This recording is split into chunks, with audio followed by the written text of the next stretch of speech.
Assalamualaikum warahmatullahi ta'ala wabarakatuh. Kembali lagi bersama saya Lisda Nur Hakiki dengan NPM 2006200 di mata kuliah kecerdasan buatan. Nah, kali ini kita bakalan membahas mengenai metode pencarian heuristik atau yang sering disebut dengan heuristic searching.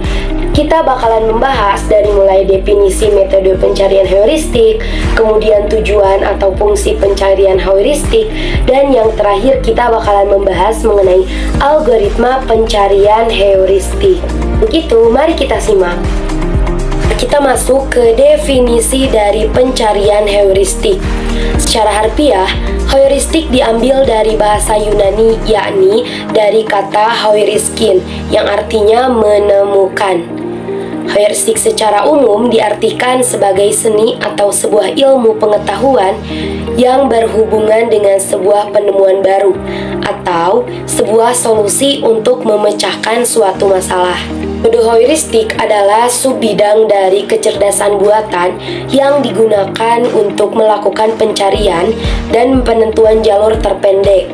Sehingga ada beberapa algoritma pada metode heuristik yang bisa digunakan dalam pencarian jalur terpendek, teman-teman. Untuk selanjutnya kita masuk ke fungsi atau tujuan dari heuristik sendiri. Heuristik digunakan untuk mengevaluasi keadaan-keadaan problema atau masalah individual dan menentukan seberapa jauh hal tersebut dapat digunakan untuk mendapatkan solusi yang diinginkan atau solusi terbaik, teman-teman. Lanjut ke algoritma pencarian heuristik. Nah, sebenarnya nanti kita bakal membahas secara detail itu hanya dua, teman-teman ya, generate and test dan hill climbing.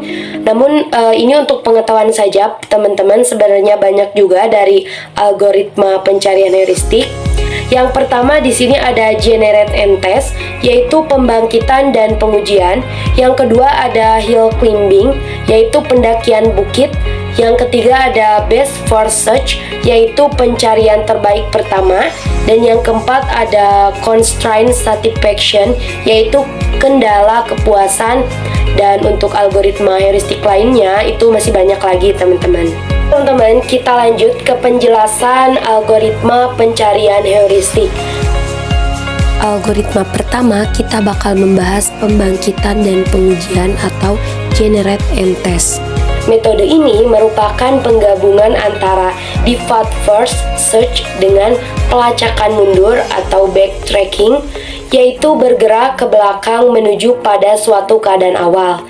Nah, selanjutnya pada algoritmanya ada 3. Yang pertama, bangkitkan suatu kemungkinan solusi, yaitu membangkitkan suatu titik tertentu atau lintasan tertentu dari keadaan awal. Dan yang kedua, uji untuk melihat apakah node tersebut benar-benar merupakan solusi dengan cara membandingkan node tersebut atau node akhir dari suatu lintasan yang dipilih dengan kumpulan tujuan yang diharapkan. Dan yang ketiga, jika solusi ditemukan, keluar, dan jika tidak, ulangi kembali langkah pertama. Oke, teman-teman, kita lanjut ke contoh dari generate and test.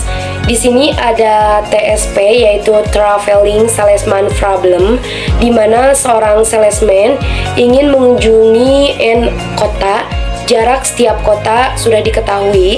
Nah, carilah rute terpendek di mana setiap kota hanya boleh dikunjungi hanya satu kali, teman-teman. Nah, di sini tadi untuk jarak setiap kotanya sudah diketahui ya. Di sini ada 4 kota, teman-teman. Yang pertama ada kota A dan B, yaitu dengan jarak 8, B dengan C yaitu dengan jarak 5, C dengan D yaitu dengan jarak 6, D dan A yaitu dengan jarak 7, A dengan C dengan jarak 3, dan B dengan D yaitu dengan jarak 4. Nah, kemudian kita bakalan menghitungnya menggunakan algoritma dari generate and test. Ada 6 kemungkinan yang kita akan cari. Nah, jalur mana aja yang akan menghasilkan rute terpendek untuk dilalui salesman tersebut, teman-teman. Oke, teman-teman, kali ini kita akan buktikan ya di menggunakan algoritma generate and test, di mana kita akan mencari solusi terbaik untuk jarak terpendek teman-teman ya, rute terpendek di mana setiap kota dikunjungi hanya satu kali. Di sini kita memiliki 4 rute dan kita juga akan membuktikan secara penghitungan manual teman-teman ya. Oke teman-teman, kita lah jawab aja langsung. Di sini kita buat diagram tree di mana seperti gambar yang di samping teman-teman sudah kita buat ya, kemungkinan menjadi 6 kemungkinan teman-teman. Kemudian kita masukkan nilai-nilai yang sudah diketahui di sini teman-teman. Nah, dan kita hitung di sini, kita jumlahkan dan kita akan mendapat nilai yang paling pendek atau terkecil rute yang dilewati. Jadi untuk hasilnya yaitu kita melewati rute ACBD yaitu 12.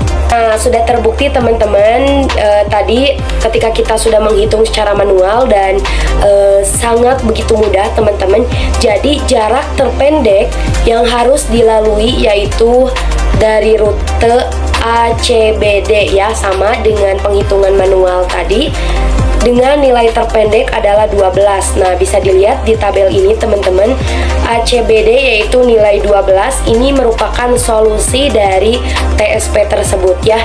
Selanjutnya kita ke algoritma yang kedua yaitu dari hill climbing, di mana metode ini hampir sama dengan metode pembangkitan dan pengujian atau di generate and test. Namun hanya saja proses pengujian dilakukan dengan menggunakan fungsi heuristik. Nah, kita lanjut ke algoritma hill climbing. Yang pertama yaitu kerjakan langkah-langkah berikut sampai solusinya ditemukan. Yang kedua, evaluasi keadaan baru tersebut. Jika keadaan baru merupakan tujuan keluar, jika bukan tujuan, namun nilainya lebih baik daripada keadaan sekarang, maka jadikan keadaan baru tersebut menjadi keadaan sekarang. Dan yang selanjutnya, jika keadaan baru tidak lebih baik daripada keadaan sekarang, maka lanjutkan iterasi. Teman-teman, kali ini kita bakal membahas soal dari algoritma dari hill climbing teman-teman ya. Nah, di sini kita langsung saja teman-teman mengisi ya. Dari persoalan di atas kita menentukan dulu ini untuk rumusnya teman-teman.